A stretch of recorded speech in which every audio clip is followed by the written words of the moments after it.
What's going on, everyone? I'm John at Sandbird. Today, since it's the beginning of the new year, 2020, I want to share some of the tips around setting personal annual goals. When it comes to setting goals, a lot of people tend to be a little bit more skeptical. It's like, hey, if you set a plan, those plans never really work. Especially around beginning of the new year, a ton of people set New Year resolution, but probably somewhere mid throughout the year or towards the end of the year, a lot of people kind of either give up or you don't really focus on your goals anymore because you're not really making your progress there.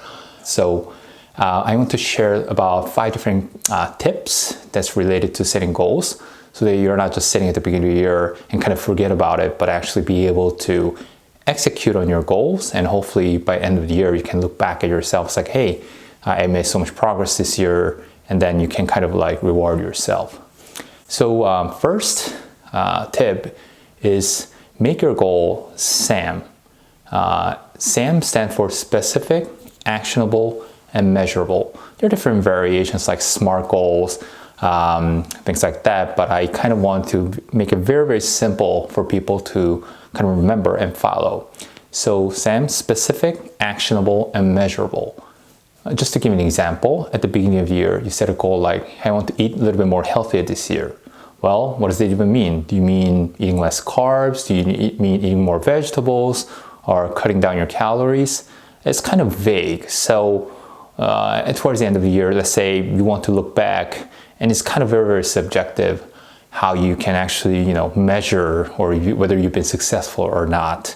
So a very simple tip for that is, instead of saying, hey, I want to eat more healthy this year, you can say, whatever food I get, I'm gonna cut a half of the portion and eat only half of the portion that I've been served. So if you're at a restaurant, let's say you cut the burger in half and you only eat the half. Or if you're at a spaghetti place, you only eat the half of the portion. So it's something very simple rule to follow, but very, very specific so that you can make sure that it's objectively trackable. Okay, second, actionable. When you say actionable, let's say if your goal is, hey, I want to be a better friend and a better colleague, a better partner to everyone this year. Well, again, it's not really actionable. The intent is very good, but for you to make action on those idea, you want to come up with an item that's something that you can actually take an action on. For instance, for family, you can say, hey, I want to go to an out-of-city trip once per quarter and actually write 12 different handwritten cards for your colleagues. Something that's very, very actionable, very specific, that's, again, you can actually execute on. And lastly, measurable. So how do you do that? For instance, I want to write more this year. Instead of saying writing more this year, which is quite actionable, is it compared to last year? Is there a certain metric that you can measure on? So instead of saying writing more this year, you can say, hey, I want to write 2 blog posts a month. And in 12 months, you'll be writing 24 blog posts or something like that. So by putting those numbers in place, again, throughout the quarter, throughout the end of the year, you can kind of look back and say, hey, I did a great job in Q1. Q2, I kind of slowed down a little bit, but Q3, I picked it back up. So by Q4, you kind of accomplished your goal in a very, very objective way. So that's the same, specific, actionable, and measurable. And the second tip is to minimize your management overhead. Because what ends up happening is, let's say you want to do bookkeeping or you want to write a daily diary or things like that. And those are really, really hard because if you're too busy, if you're very tired, having a lot of overhead in terms of record keeping or managing your goals or tracking your goals, if it's too hard and you end up kind of giving up throughout the year. So you want to come up with a way that's easy to measure, easy to record, but it doesn't take a lot of overhead. So what I usually do is, if it's a high frequency goal, then I kind of measure it or record it on a weekly basis towards the weekend. If it's more of a high level goal, something that there's not a lot of frequency that's involved, then I actually measure it on a monthly or even a quarterly basis. For instance, if I want to set a goal that says I have to go out of the town trip once a month or once a quarter, you only really have to measure it once a quarter. And actually, the moment you go on a trip, you can actually write down on your goal sheet and then record those things. So try to make it that easy to measure and track. And so that, well, if it's automated, it's better, but if not, at least make it as easy as possible for you to keep track of your progress so that you're not overburdened with tracking, and you don't have to worry too much about keeping things on record. So you are relieving your pressure so that you can actually focus more on your goal. Tip number 3, you want to add buffer to your goals. So again, people are overly aspirational and ambitious, especially towards the beginning of the year or beginning of the week.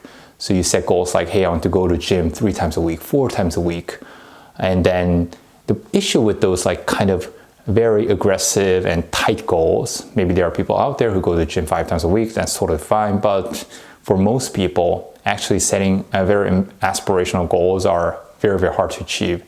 The issue with that is the moment you fail on a certain week or a certain day, you kind of get demoralized and you start giving up on the goals. And if you miss a week, you kind of, put it away and kind of dismiss it, and then not really be able to pick it back up again. So how do you do that is add enough of a buffer into your goal so that if you like fall down, a week, or if you miss it for 2 weeks, it's kind of okay, and be able to come back and recover and get back on track. So for instance, on a gym, you can say instead of 3 times a week, you can set goals like, hey, I want to go to the gym average twice a week, setting it a little bit low, but actually providing a boundaries around it. It could be as low as once a week, but you're not going to do it more than 4 times or 5 times a week.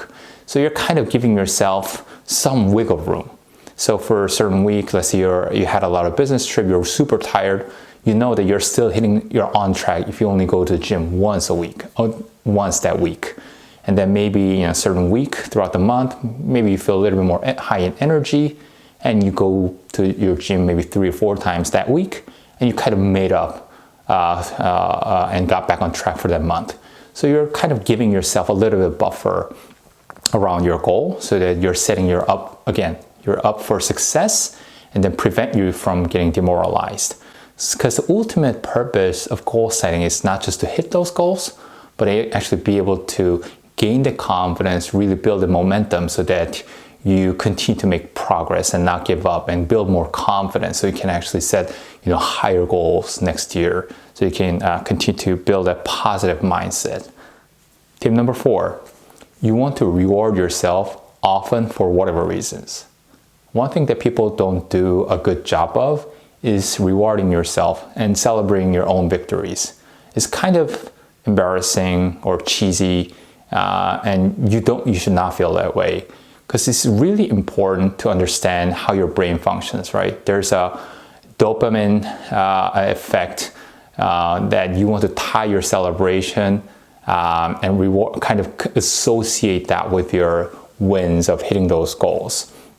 And then, so for instance, this kind of my ritual is if I hit a certain big milestone, whether it be in the second quarter or throughout at the end of the year, if I hit a certain goal that I want to celebrate, I would just go to a really nice restaurant, order a tasting course with wine pairing, just all by myself, and sit in the restaurant, really let this sink in, and really enjoy that moment and celebrate.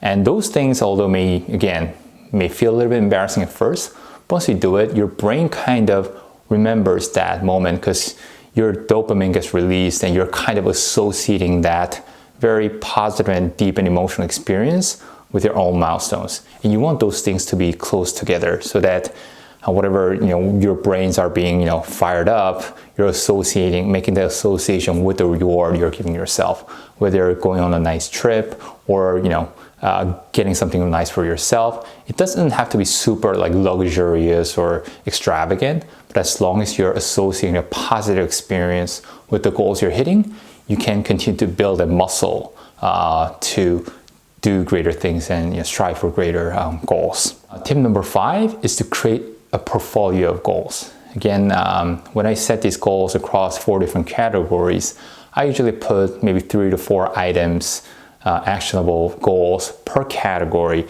And then some of the goals could be very, very important strategic, goals, but some of the goals are more kind of lower hanging fruit.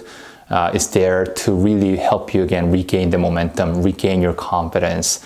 So you want to create a portfolio of different difficulty of goals. So some goals again are very aspirational, but if you achieve it, you want to celebrate in a very, very big way, and you will make a ton of progress or ton of growth. Then there could be small items, whether it be writing a blog post or reading a book or going on a hiking or something like that. So you're kind of sprinkling smaller but really quick wins throughout your category or portfolio of goals, so that you can kind of go back and forth between very big goal, small goal, medium goal, so that you can continue to build that momentum, and again the virtuous cycle of going through and hitting your goals throughout the year.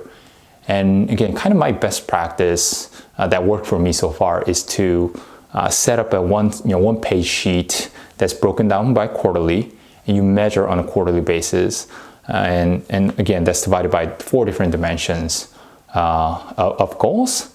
Then I kind of track them, print them out, carry it around with me in my backpack, and I'd always kind of make some notes there. Hey, I read this book, I went to this place, I met this friend, and things like that. So the goal actually becomes mine, and when I pull it out, I can sense the level of momentum, sense the level of progress. So by the end of the year, I would go back and grade myself. And of course, I missed some goals, but hopefully throughout the repeated exercise, I built enough of a muscle memory to actually continue to make progress. And if you do that for multiple years, you actually build that discipline and the best practice to, again, continue to make progress. So that's kind of what I've been doing. And again, remember that the purpose of goal setting is to really build you that confidence and give you the momentum so that you can continue to set goals, achieve them, learn from it. If you fail, kind of understand why, but if you succeed, also be able to celebrate, so you continue to making that positive progress in life.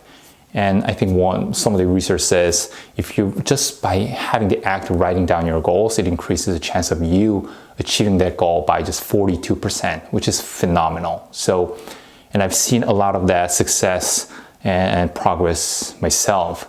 When I started my company, when I do fundraising, when I hire people, when I hit certain revenue goals, all of those things are always kind of written down in my personal goals as well.